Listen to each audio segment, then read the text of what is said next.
أما بعد فأعوذ بالله من الشيطان الرجيم. بسم الله الرحمن الرحيم. ومن الناس من يتخذ من دون الله أندادا يحبونهم كحب الله والذين آمنوا أشد حبا لله.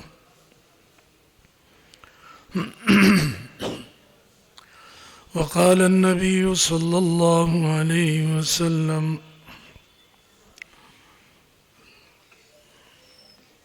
اللهم ارزقني حبك وحب من يحبك وحب عمل يبلغني حبك. صدق الله وصدق رسوله النبي الكريم.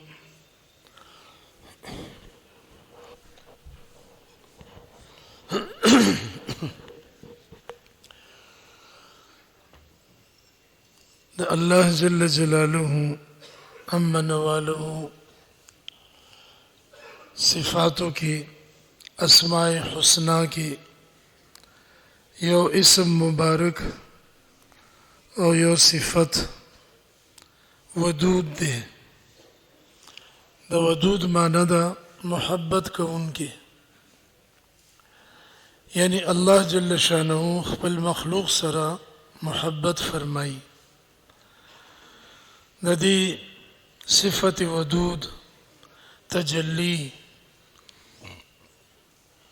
پچا باندې چې څومره پریوزي هغومره هغه کې د محبت دا صفت راځي او د دې تجلیات الله جل شانه هغه ته نصیب کوي. دا محبت یو داسې څیز دی چې څوک هم د دې نه خالی نه دي.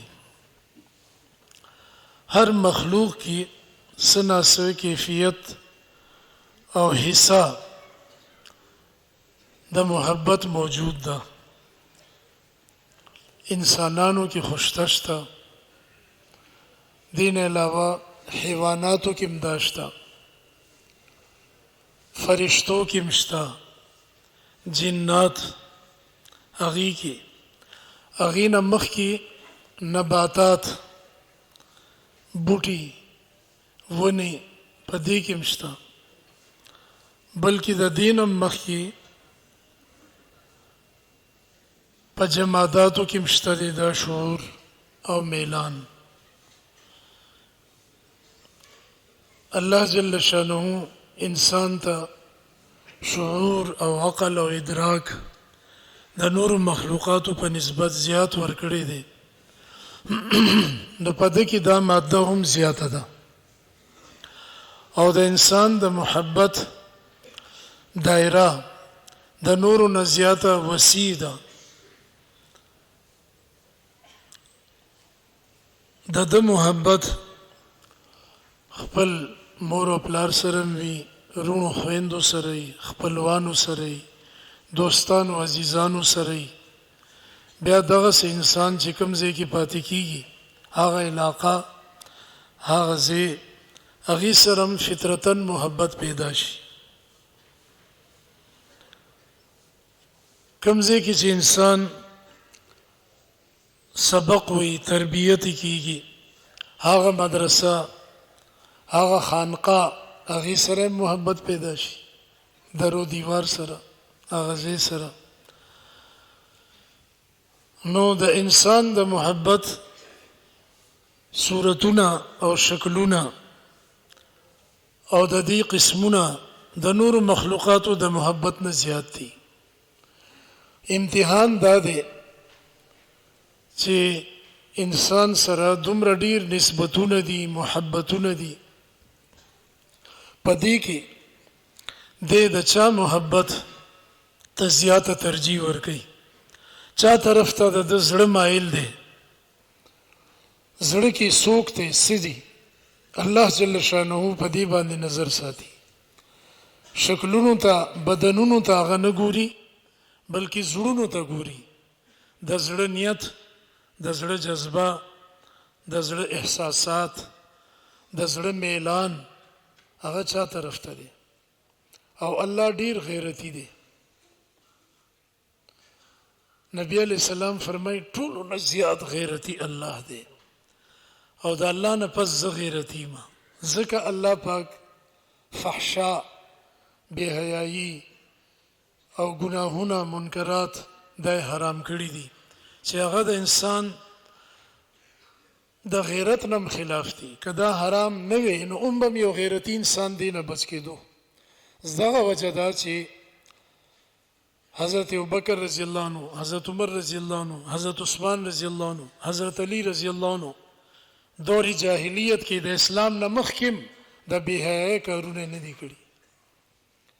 زنا وغیرہ د دینه محفوظ او د حضرت عثمان رضی الله عنه حیا خو ډیره مشهوره ده، فرشتو به داغه نه حیا کوله. نو الله ډیر غیرتی دی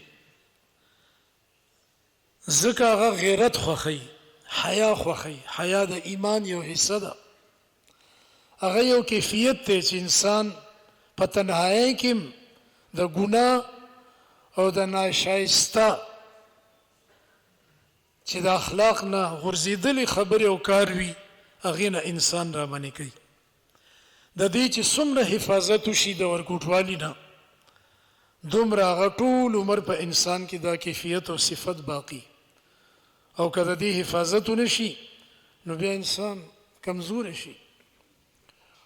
لکه د کور ماحول ښه دی، جینکو ته، ماشومانو جینکو ته سکارف، لوپټه پابندۍ سره پسورلی کېږي. دا د حیا حفاظت دی.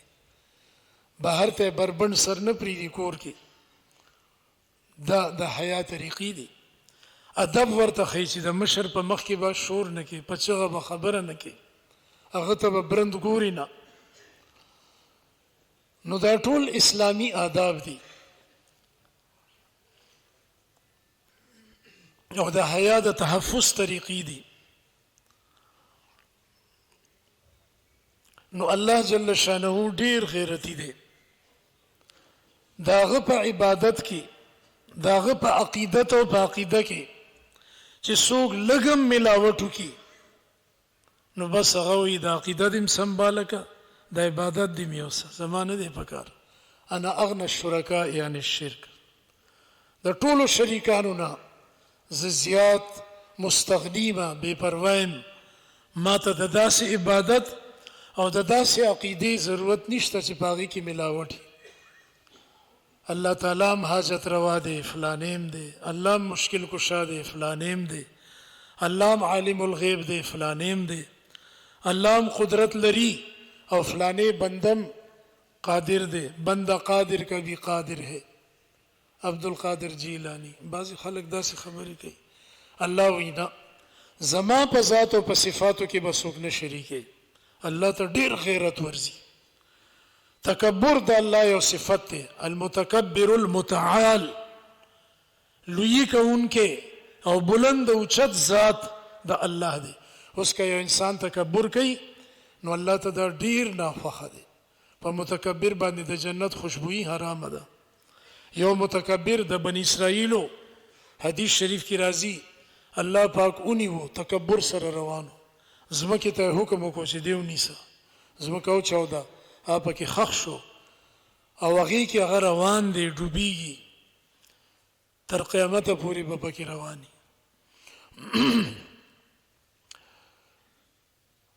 او حدیث کی راځي چې څوک تکبر سره خپل تهبند یا خپل پرتوک د گیټای نه ښکته ساتي. او یو روایت کې د قمیص ټکی راغلی دی چې خپل تهبند ازار یا پرتوک یا قمیص دومره وګدي چې هغه په ځمکه باندې راښکلی کېږي. متکبرانه انداز سره دا کپړه ښکته کړي نو الله پاک به هغه ته د قیامت په ورځ د رحمت په نظر نه ګوري. او بل حدیث کې دی چې هغه به په اور کې سوځي، ما اسفل من الكعبین من النار. نو د متکبرینو شعار او علامات دام الله ته نه دي خوښ. الله غیور دی او متکبر زیما له الکبریاء فی السماوات والارض الله اکبر کبیره. اذان او اقامت کې منځ کې الله اکبر دی. نو تبیا والی متکبر جوړیږي. الله تعالی دا نه خوښي، خپل اقتدار کې خپل لویه کې شراکت نه مني، خپل بندګۍ کې شراکت نه مني. غیور دی او غیرتمن سړی د الله تعالی خوښ دی، غیرتی سړی. خو غیرت هغه چې د شریعت په دایره کې مونږ کله کله غیرت کوو کنه، خو هغه ناجایز دی. لکه چا د چا لور خور ته طلاق ورکو، بس وی ټول عمر به د سره خبرې نه کوم، زما د غیرت تقاضا ده. او بیا کدی مونږ نه رشته غواړي یا رشته کوي، هیڅ شری به مونږ نه کو. د یو صحابي د تر لور وه او د بل خور وه، هغې ته خاوند طلاق ورکو. بیا څه موده بعد خاوندانې راله، هغې ویل چې مونږ معذرت غواړو، مونږ نه غلطي شوې ده، دا مونږ ته بیا په نکاح کې. هغه ویل زه ویل ما قسم کړی دی هیڅ شری به هم درته په نکاح نه کړم، ما ته عزت درکو، لور خور مې درکا، او ته هغې دا عزت وکړو چې طلاق دې کو بیا راغلی نه درکوم. نو د قرآن آیت نازل شو چې فلا تعذلوهن اذا تراضوا بينهم بالمعروف. کله چې دا ښځه مطلقه مخکینی خاوند طرف ته ورتګ غواړي او هغه ورته رجوع کیږي، مایل دی، نو د جینکو او د زنانو وارثانو اولیاء تاسو دې مه منې کوئ. وبعولتهن احق بردهن في ذلك ان ارادوا اصلاحا. دغه هم راځي چې د دې ړومبني خاوندان ډیر حقدار دي د دې، بل ته به بې حجابه کېږي، نو ړومبنی خاوند ښه دی. دا آیتونه نازل شو، نو دغه صحابه کرامو دی د قسم کفاره ورکه او دی ته خپلې خویندې هغه دوباره په نکاح کې او ویل د الله تعالی حکم ته زمونږ سر تسلیم دی او د دې په مخ کې نه زمونږ غیرت شته نه مونږ په خپل قسم قائم پاتې کېدی شو.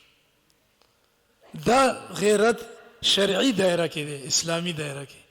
او که یو سړی وي چې نه ما نه کړي دي، دنیا دې په ما باندې اوس ښه کي شته کي نه ورکوم، بس ما وویل ځئ نه منم، قرآن دی نه منم، حدیث دی نه منم، جرګه د مشران دي نه منم، نو زما محترمو دا ټیک نه ده. دا غیرت سړی گمراهی ته بوزي، الله نه لري کوي. غیرت هغه دی، حیا هغه ده چې د شریعت په دایره کې ده. حضرت عمر رضی الله عنه څومره غیرتمند و، څومره نبی علیہ السلام په جنت کې فرمایي چې د کور مې ولیدو ډېر حسین او ښایسته محل و، ما ته وویلی شو چې دا د عمر محل دی، نو زما زړه غوښته چې دې ته ورشم، خو د حضرت عمر غیرت ما ته رایاد شو. نبی علیہ السلام چې حضرت عمر ته دا واقعه بیان کا په جړا شو، یا رسول الله اغار علیک، زه به په تا غیرت کوم، تا نه قربان شه، زما کور موزم ستا خپل کور. خو نبی علیہ السلام ته وګورئ، ویل ابلیس راغلی او ما به تړلی او په دې ستنې پورې د شپې زما مونځې خرابو او تاسو ته به مې خولی، خو ما ته د خپل رور سلیمان علیہ السلام خبره را یاده شوه چې یا الله په پیریانو مال داسې حکومت راکړي چې بیا چاته میلو نشي، نو مال پرېږده دې نه تړمه. ګوري دا دومره خیال دی، دا اخلاق دي اعلی. نو حضرت عمر دومره غیرتی و چې نبی علیہ السلام په اسمانونو کې په جنت کې ګرځي او د ده غیرت را یادوي. وکان وقافا عند القرآن، خو چې د قرآن حکم برالو بس بالکل به موم شو، ویلی به شو، ویل به بس نه زما غیرت شته نه زما رای او مشوره شته دی، نرم به شو. یو ناوه وه مسجد نبوي ته راغلې وه، نو هغه اوبه مسجد نبوي شریف په صحن کې په غولي کې پریوتې نو ویل دا ناوه د چا ده؟ ویل د حضرت عباس د کور ده. ویل وی باسئ جومات ته اوبه راځي که د هر چا ده؟ د خدای کور دی، دلته به د چا ناوی نه. حضرت عباس چې رالو ناوه د اوبو هغه چا ماته کړي د غورځې. ویل دا چا وکړه؟ ویل دا حضرت عمر رضی الله. حضرت عمر ته رالو ویل تا ته پته ده دا چا لګولې ده؟ دا نبی علیہ السلام په خپل لاس مبارک لګولې وه. ویل الله اکبر، د خطاب د زوی دا جرأت چې د پیغمبر علیہ السلام په لاس باندې لګېدلې ناوی ماته کا، حالانکه خپل ذاتی مسله نه وه، د جومات احترام او ادب. خود دومره د الله رسول عظمت، لویی، محبت هغه په زړه کې و چې ویل زما په ولو به ودرېږئ او دا ناوه به بیا لګوئ. هغې ورته عرض وکړو چې حضرت بس تاسو اجازت وکړو کافي ده، او دومره سخته خبره مه کوئ، مناسب نه ده. ته امیر المؤمنین او عمر دې کافي دی، بزرګه هستی، دا مناسب نه ده. مونږ به همداسې ولګو، اندرپایا سیړي به راوړو. ویل نه، بس زما جرأت څنګه و؟ ما ته خو پته نه وه چې ما دا ناوه ماتوله. زما په ولي به ودرېږئ، زه نه منم. د هغې په ولي سړی ودرېدو او ناوه یې دوباره ولګوله. نو د الله حکم ته به نرمیږي. اسلام هم دې ته وایي اسلم تسلم، سلامتی کې بالا راځي چې د الله حکم ته خپل سر او ملا ټیټه کې، لکه مونږ چې رکوع کې لاړ شو چې یا الله څنګه چې څاروی ماته ملا حاضر ساتي، دا خر دی، اس دی، ټټو دی، اوښ دی، سنډا دی، بل څه دی، یا سورلی دی، موټر سیکل دی، موټر دی، هغې ماته ملا نیولې ده، مسخر کړي دي ته. سبحان الذي سخر لنا هذا سخر لكم ما في السماوات وما في الارض.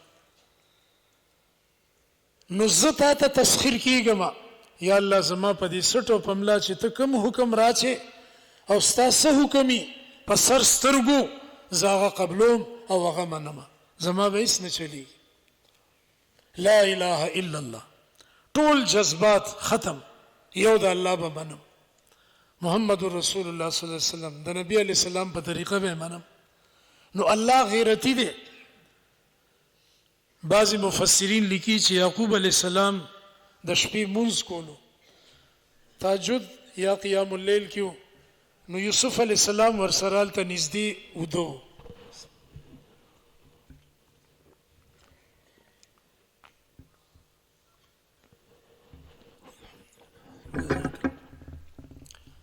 هغه ډیر حسینو ماشاءالله، کانما اوتی شطر الحسن. نبی علیہ السلام وی ما چې یوسف علیہ السلام ولیدو نو نیم حسن هغه ته خدای ورکړو. الله جل شانه د حسن یو پیمانه نازله کا، په منځ نیمه کا، نیمه صرف یوسف علیہ السلام ته ورکا او نیمه ټول مخلوقاتو کې تقسیم کا. دا غي حسن بسنګ. نو بیا خو د نبی علیہ السلام نه دا حسن زیات شو. او حضرت حسان خو اسم تفضیل مبالغه سپرلیټیو ډیګری هغه استعمال کړی دا. واحسن منك لم تر قط عين واجمل منك لم تلد النساء. احسن واجمل تاسو ته ویلي دي. حضرت انس وی کانا احسن الناس واجود الناس واشجع الناس، د بخاری روایت ده. ټولو نه زیات حسین، ټولو نه زیات سخی، ټولو نه زیات بهادر نبی علیہ الصلوۃ والسلام. نو دا حدیثونه خداوي او دې حدیث کې دا راځي چې نیم هغه ته او نیم ټولو ته. علما د دې جواب ورکړي، الله دې د دې په قبرونو کروڑها رحمتونه نازل کړي. عجیب عجیب خبرې علما کوي. فرمایي چې اصل کې یو پیمانه دا وه، نیمه یوسف ته نیمه مخلوق ته. نو د دې عمره یو پیمانه بله وه چې د دې دواړو نیمو نیمو برابر وه، هغه مستقل صرف نبی علیہ الصلوۃ والسلام ته الله تعالی تنہا ور نصیب کړی ده. جہاں کے سارے کمالات ایک تجھ میں ہیں، تیرے کمال کسی میں نہیں مگر دو چار. حسن یوسف دم عیسیٰ ید بیزاداری، آنچ خوباں ہما دارن تو تنہا داری. کا جمال دے او کا کمال دے. پاغی کی نبی علیہ الصلوۃ والسلام ډیر اوچته درجه لري، د انبیاو نه اوچته درجه ده. نو یعقوب علیہ السلام یوسف علیہ السلام سره نږدې مونځ کول او هغه ته داسې څه ټوخې یا څه پرنجې څه چینک رالو، نو د دې نظر په هغه باندې لاړو چې زما زوی باندې څه شو، دومره حسین خوږ زوی مې دی، دا ولې داسې اواز رالو. بس یو نظر یې ورته وکړه، ته بیا مانځه ته توجه کا. نو الله پاک ته غیرت رالو چې زما پیغمبر ما ته ولاړې او ګوري خپل زوی ته په مانځه کې، ولې دې وکړه؟ نو بیا ترې نه جدا کو او دومره وجړل چې ابيضت عیناه من الحزن فهو کظیم. دننه غم خوړو د وینو پرنګي او بیناییم ختم شو، نظر یې لاړو ورپسې. کور والا ټول تسلی ورکوي داسې غم. بیا الله پاک یو زم که نو امتحانات راځي، نو الله جل شانو غیرتی دی، هغه وی چې دا زړه ما تا کې جوړ کړی دی د ځان دپاره، دې کې به نور محبتونه نه، هو الذین آمنوا اشد حبا لله، ټولو نه زیات محبت به د الله تعالی د مؤمن په زړه کې.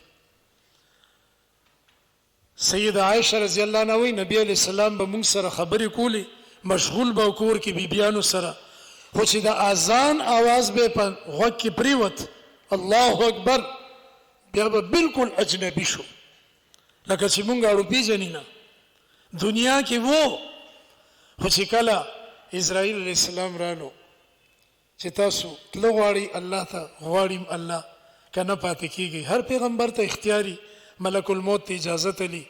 نبی علیہ السلام ویل اللهم الرفیق الاعلى، زه خو دنیا کې پاتې کیږم نه. حضرت شوی مونږ پوه شو چې بس نبی علیہ السلام اوس مونږ ته نه ګوري، څومره مینه وه.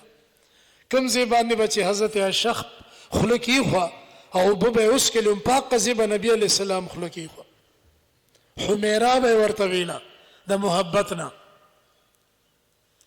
ډېر محبت یو. او د دې په بستره به وحي راتله، د صدیق اکبر لور ده، نسبت یې ډېر اوچت دی، خو د دې باوجود پروت دی بستره کې. او سیده عائشہ ده دومره مبارکه بستره ده چې جبریل امین یو حجرې ته هم نځي، دلته راځي او وی پرېږده عایشې زه خو د خپل رب عبادت کومه. دومره خوږه، باکمال، صدیقه، لئیقه، طاهره، مطهره، منوره، چې د هغې پاکدامني قرآن سورة النور کې 2 رکوع کې بیانه کړې ده، الطیبات للطیبین لستن کاحد من النساء. هغه سی بیبي د چا کېدی شي؟ حضرت خدیجه، حضرت عائشہ، حضرت فاطمه، حضرت مریم. د دې خاص فضایل حدیثونو کې راغلي دي چې د جهان په ښځو باندې خدای دې ته فضیلت ورکړي. او هغې نه به پاڅېدو ویل به پرېږده عایشې زه د خپل رب عبادت کوم، په مصله به ودرېدو، الله ته به جړل، تر سهاره پورې به کله همدغه کیفیت و مسلسل. دا د الله مینه ده. بعضې صوفیان تهجد کوي چې واده وشي د سهار جمع نه هم پاتې، د خدای بنده چېرته د هفتې یا د میاشتې واده دې کړی دی چې ته اوس جمع نه هم پاتې کېږي. اوږدې اوږدې کیسه کې د لیلا او مجنون. د الله مینه کې فرق مه راوله. ښځه څه شی دی؟ چا به د الله تعالی په محبت باندې غالب شي، آخر بوډاګان کېږي به، بیماریم راځي، جداییم راځي، یو نه یو مخکې مړ کېږي. او اصل ځای خو بیا جنت دی، هلته بیا څلوېښت کاله د محبت خبرې به وي، تنهایي به وي، د وخت کمې به نه. دلته مجاهده ده، هلته موج او مشاهده ده. اوس دلته خو که سړی دې څیزونو کې وخت ضایع کړي نو بیا به جنت کې څه کوي؟ هلته به بیا عبادت کوي. نن عبادت له وخت ورکړه، دا مهلت دی، نن دیوار دی، که دروغ کړي که رښتیا، دوباره دې راتله نشته په دنیا. یو موقع ده، ځواني یو ځل ده، ژوند یو ځل دی. دا ورځ زموږ زندګۍ کې نن یو ځل راغلی ده، بیا نه راځي. نوم خو به وي د دې ورځې، خو وخت به دا نه بیا، دا وخت تېر شو. نو ډیر غټ سعادت ته چې الله مونږ دی مبارک منور مرکز ته راوستو دی مبارک اجتماع ته راوستو دا د الله تعالی ډیر لوی کرم په مونږ وشو او ستا د الله تعالی محبت زده کولو لا د الله د عاشقانو په سینه کې د الله تعالی د محبت او د مینې شمع بلې دي هغې ته چې سینه نږدې کې ستا زړه کې به هم شمع بله شي شمع د شمع نه بلیږي په تیاره کې نه بلیږي بازار کې تیاره ده د دنیا ماحول کې تیارې دي مادي کثافت دی او ماحول دی او جراثیم دی دلته چې راشي نو انشاءالله ستا په زړه په سینه کې به د الله تعالی د محبت شمع روښانه شي ډیوې به بلې شي نو ما شروع کې عرض وکړو چې دا محبت داسې دی چې دې نه څوک هم خالي نه دي او زړه داسې دی چې دا هم د محبت نه خالي نه شي پاتې کېدی خامخا چا نه چا ته به دا مایل د دې کیفیت داسې دی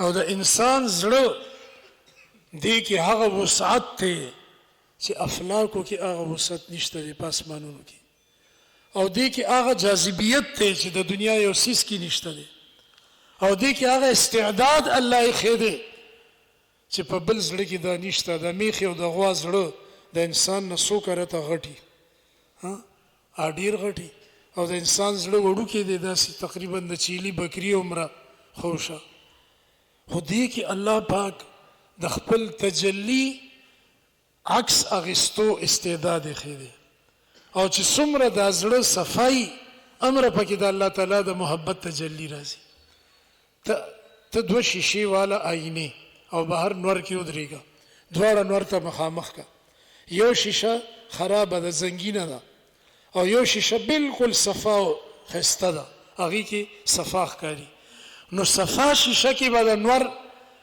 عکس مکمل او صفا راځي او که ته هغه د شیشې مخ دی خوا سوري ته کې نو دې طرف ته به هغه رڼا او حرارت راځي د نور او بله شیشه چې کومه کې زنګ لګېدی دی هغې کې به د نور عکس او رڼا مکمله نه راځي حرارت بم او ګرمایش بم پکې پوره نه راځي هغې کې استعداد نشته دی نو د چا زړه چې څومره صفا وي د الله په ذکر باندې په دې ضربونو باندې په الا الله باندې هغه زړه صفا کړي دومره د هغه په زړه کې د الله تعالی د محبت تجلی راځي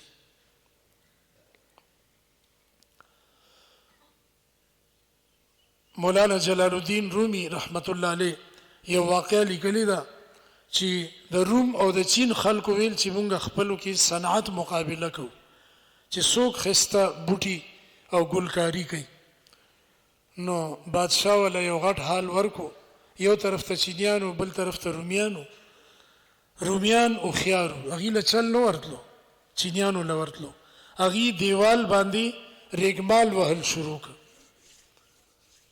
شپه ورځ لګي بس دغه به کول رګړې ورکولې او چینیانو په دیوال باندې ګلونه بوټي باغ بهار دی پکې جوړ کړ منځ کې پرده وه نو هغه تاریخ چې رالو نو بادشاه ویل پرده خوا کوي چې نن معاینه وکړو چې د چا ګلکاري او صنعت اعلی دی هغه ته به انعام ورکو نو چې وی کته نو د دواړو طرف ته بالکل یو رنګ بوټي وو رومیانو خو دیوال نه شیشه جوړه کړې وه هغې کې عکس راتلو مخامخ دیوالونه او چینیانو ګلونه او بوټي جوړ کړي خو هغه لږ پیکه لګېده او شیشه کې شی لږ صفا ښکاري پړق وهي نو هغه لږ ډېر ښایسته پړقناک او بارونق و ویل رومیانو وګټله د روم والو ګلکاري او صنعت د چینیانو نه ښایسته دی هغې ته انعام ورکو حالانکه حقیقت کې خو محنت د چینیانو نو مولانا جلال الدین رومی فرمایي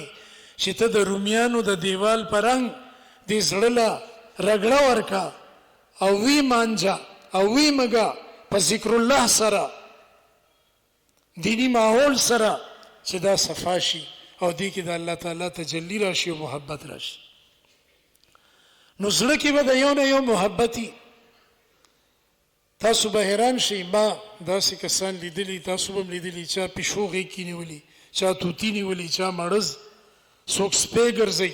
هغه ورځې زه اټک کې چېرته تلم سکارو، نو یو ګلی کې مې ولیده یو ښکلی ځوان دی او یو بدرنګه سپی د اوږده اوږده ویښته پې چې ورته ګورې کرکه بدله ترې نه راځي. هغه یې درولی دی په ګرمو اوبو باندې لمبۍ صرف یې پې اچولی دي او صابون او مږي یې میل. دته هم یو شیخ میلاو دی خدمت کې لګیا دی. ہاں جی، کسی کو ذوق گلاب ہے، کسی کو ذوق کلاب ہے، کوئی جنابت میں مبتلا ہے، کوئی عالی جناب ہے. بس دا اللہ تعالیٰ تقسیم دی نو، چاته ذوق گلاب دی او چاته ذوق کلاب دی، د سپو ذوق دی. وی انګریز ترقی وکړه. یو بوډا انګریز موټر کې ناستو او یو اوږده ټافي نیولې وه، نو کله به سپي ته به اول خوله کې ورکړه چې تبرک راشي، سپي به وسټله بیا به مقه طرف نه خپله خوله کې وواله، او د بچو ګیلاس کې او د ښځې ګیلاس کې اوبه نسکي وي، دې کې جراثیم دي. داسې بې وقوفه کفر او نافرمانۍ سره د انسان عقل خراب شي. پارکونو کې سپو پسې ګرځي، روان کړي زنانه او نارینه او شاپر یې ملاس کې. مولانا ذوالفقار صاحب زموږ دوست انګلینډ ته تللی، وی ما ورته ویل چې دا شاپر ولې ګرځئ؟ ویل چې دا دل او دسماتې ورشي نو زر ورته ونیسي چې یاره پارک یا دا ځای خراب نشي، بیا ورسره ګرځئ نو چې د دې خاص ځای راشي نو هلته یې وغورځئ. مل دا وګوره. او پلار او مور یې بوډا هاوس کې اچولی دي، اولډ هوم. د چا متیازې وتي دي، د چا لاړې رابېږي، څوک په څه حالت کې دي چې مړ شي نو ستا پلار مړ شو، دومره بل دی د کفن دفن راولېږه. وی ٹھیک ہے اوکے بل آ جائے گا، بس زما پلار خښ کوي، ما سره ټایم نشته. دا محبت دی، د سپو محبت. الحمدلله مونږ ته الله خپل محبت خولی دی پاکیزه. د نبی علیہ السلام محبت، د دې اولیاء او د مشایخو محبت او د دین محبت او د خپل ښځې د خپل بچو محبت، هغې دې نه محرومه دي. نو دا محبت په انسانانو کې هم دی. خو انسان چې په یو انسان باندې مین شي یا په یو سیز باندې، نو الله پاک د نظر نه هغه غورځېږي. هغه چې څومره روحاني ایماني ترقي کولی شوه، هغه ترقۍ نه هغه رامنې شي او هغه ضایع شي، خپل استعداد او خپل روحاني او ایماني کیفیات او درجات هغې نه ځان محرومه کړي.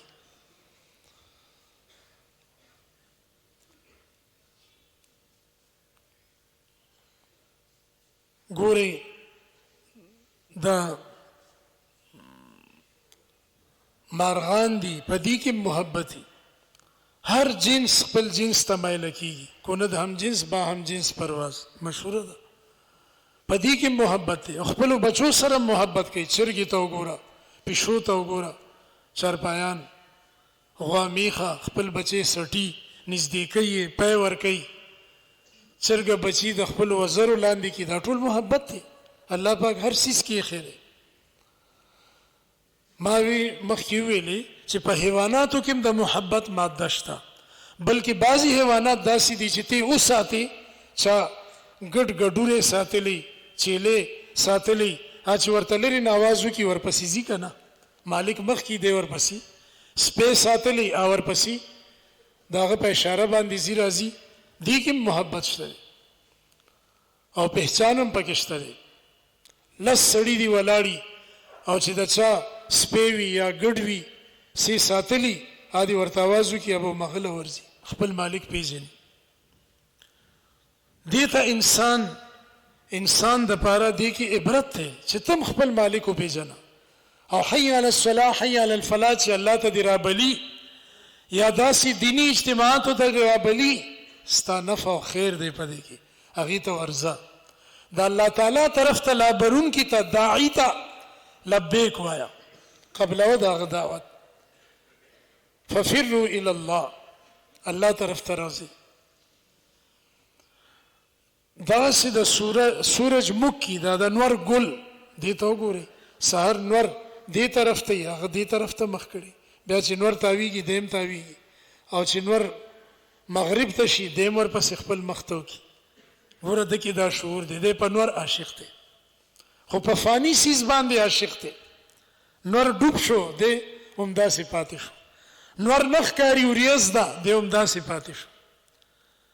پتنګ چې دی په رڼا باندې او په شمع مین دی، اوس وځي رڼا اخیستو دپاره، اوس وځي خپل ځان قربان کی، بیکاره لاړو، هیڅ فایده نه خدا هی ملا نه وصال صنم، هیڅ ورته ملو نه شو، ځان یې ورکو.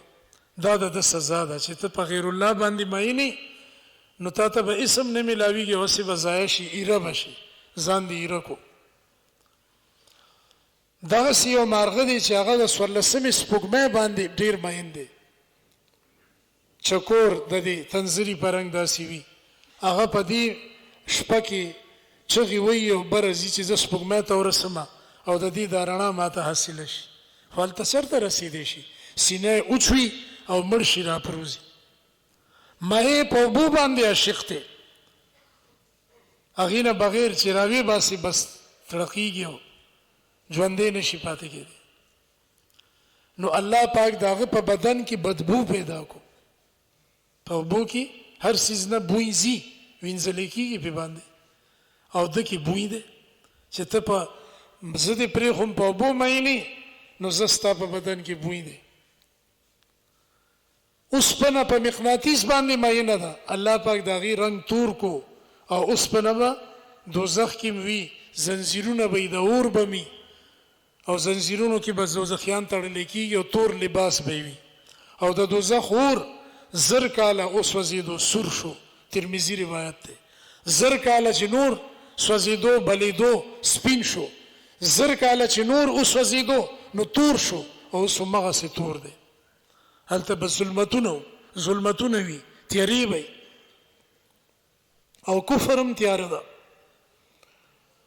نو په غیر الله باندې چې څوک ماین شوی دی او مایله شوی دی د هغه قیمت کم شو، څه ناڅه صورت کې هغه بې قیمته شو او ضایع شو، او الله جل شانه سره چې د چا محبت پیدا شو نو هغه ډیر زیات قیمتي دی. والذین آمنوا اشد حبا لله. اوس دا د الله تعالی محبت به زمونږ په سینه او په زړه کې څنګه راځي؟ دې دپاره علما کرامو لیکلي دي چې یو څیز کثرت ذکر الله دی، من اکثر ذکر الله احبه الله، حدیث دی. څوک چې د الله ذکر زیات کوي الله به هغه سره محبت کوي. او دا قاعده ده، هغه مجنون ناستو نو لیلا لیلا لیلا دا به ولیکل او زینه تر دې ځي، بیا به میټاو که بیا به ولیکل بیا به میټاو.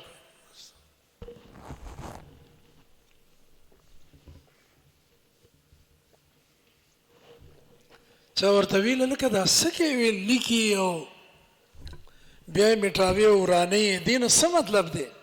هغه ورته ویل عشق نام لیلا می کنم دل خود را تسلی می دهم. د لیلا د نوم مشق کومه بیا بیا لیکم په دې زړه له تسلی ورکو. تسلی کم ځای وه؟ مرض بڑھتا گیا یا جون جون دوا کی. نبی علیہ السلام باندې حضرت عائشہ وی چې په آخر وخت کې ډیر تکلیف ما ولیدو چې دنیا نه تلو، نو د دې نه پس د چا زنکدن کې که زه سختي وینم نو زه دا بد نه ګڼم. زمونږ مخکینه شیخ حضرت مولانا شهید اسلام یوسف لدیانوی شهید رحمه الله د ترمذی حدیثونه جمع کړي دي، یو کتاب لیکلی دی دنیا کی حقیقت. هغې کې حضرت یو عجیبه خبره لیکلې ده. حدیث دی چې په چا تکلیفونه راځي صبر کوي، ګناهونه معاف کیږي، الله ته نږدې کیږي. نو وی کله کله د الله رحمت د نعمت په شکل کې او کله کله د الله رحمت د قهر په شکل کې وي. په ظاهره یعنی یو تکلیف رالو لکه ایوب علیه السلام چې بیمار شوی، یعقوب علیه السلام نه زوی جدا شو، غټ غم وپی، په نبی علیه السلام څومره غمونه او تکلیفونه راغلي دي، خو دې کې د الله تعالی رحمت دی.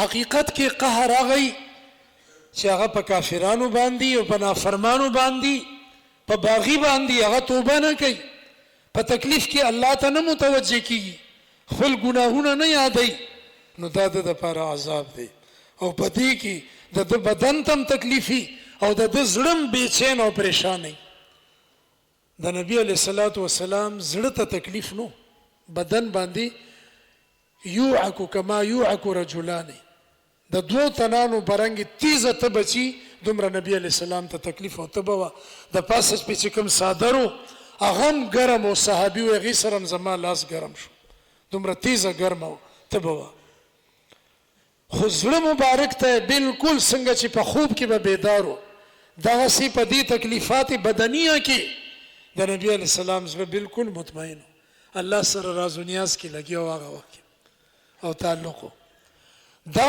سی د مؤمن زړه الله جل شانو چې د الله زړه د الله تعالی محبت په دې زړه کې راشي او تجلی دغه زړه مصیبتونو کې پریشان کیږي نه که په ظاهره تکلیف کې می دا غزړه مطمئنی غم پروفي لکه ګړی چې واټر پروفي مولانا صدیق برچونډي رحمت الله علیه د الله ولی بزرگ تیر شوی دی د ګردو تکلیف شو ورته ډیر شدید ګرمي مو بجلی نو هغه وخت کې مخکې تیر شوی دی نو شګه خوره کړي و پاغي او با چولې وي او پاغي به لغړېدو او دا شعر به ویلو لطف کرم لطف سجن دم بدم قهر سجن گاه گاه این بھی سجن واہ واہ اون بھی سجن واہ واہ زما د محبوب لطف او مهرباني هر وخت دا دم بدم ده او داغه قهر او داغه طرف نه تکلیف دا کله کله خیر دی دی کې ما ته محبوب خوخته هغه سم ما ته محبوب خوخته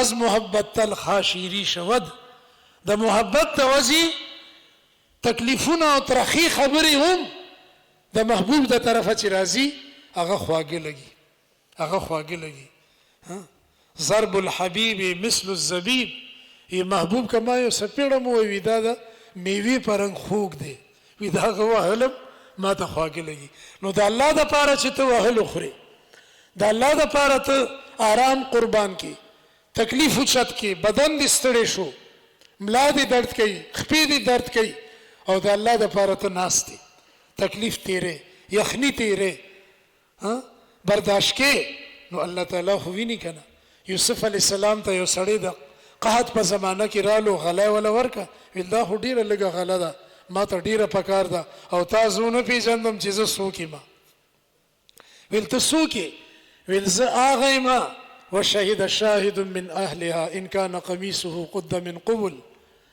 فصدقت وهو من الكاذبين چې ستا په حق کې گوی ورکړی و یو ماشوم او هغه گوی ورکړی و داسې خبره کړی و او بیا هغه کې ستا برات ثابت شوی د عزیز مصر په مخ کې زه هغه ته نیمخه ویل ښا تا خو په ما ډېر احسان کړی تا زما په حق کې گوی ورکړی و او ها دا غله نورم والا ډېره غله ولا ورکا نو